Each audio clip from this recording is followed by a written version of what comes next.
Hello, Ricky. How are you? Hi. You look handsome. Thank you. So I wanted to ask you a question because I've been thinking about this question for the longest time, talking to other young people. Why do you think the HIV infection rate is going up between the ages of 13 and 24?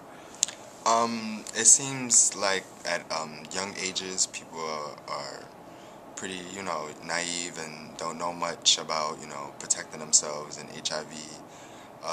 Maybe not necessarily because, they don't want to learn, but maybe because they're not exposed to that kind of information.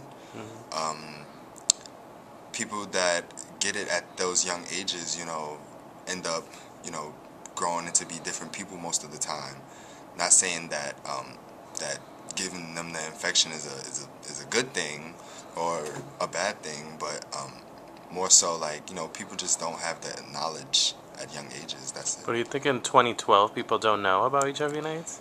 People do know, but a lot of people don't discuss it, and because people don't discuss it, it's more discussed amongst people that are like higher in age.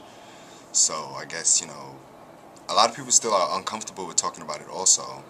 So if they're uncomfortable with talking about it at people older than 24, then what makes you think that they're going to be able to talk about it with younger people?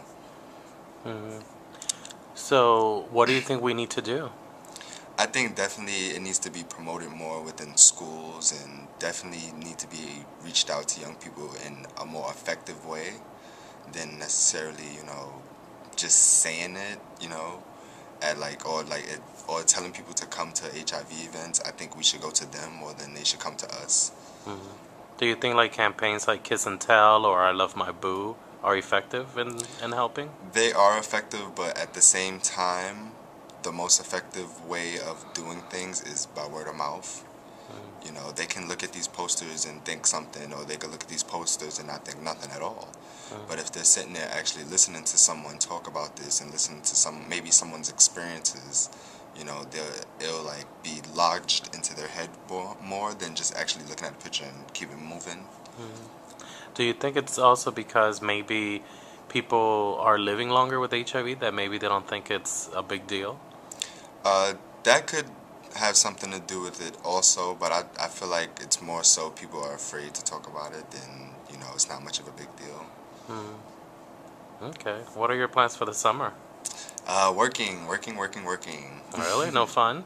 I'm gonna try to have fun, but my main focus is on working. Okay. How old are you now? I'm 20 years old. Oh, yeah, you're finally out of 19. Yeah. All right. So, is there anything else you wanna tell us before? um, Always stay protected, and there's nothing wrong with talking about your status with your partners. Nothing at all. Hmm. Regardless if both y'all are negative or both y'all are positive, it should be done either way. How do you bring up condom use when you're like dating somebody you want to have? Um, just as easy as you talk to them about anything else in your relationship. You know, there's other things that I feel in that there are other things that I feel are like not as important to talk about. I mean, not as hard to talk about, but people talk about them anyway. HIV is like a little harder to talk about, and like protecting yourself is a little harder to talk about.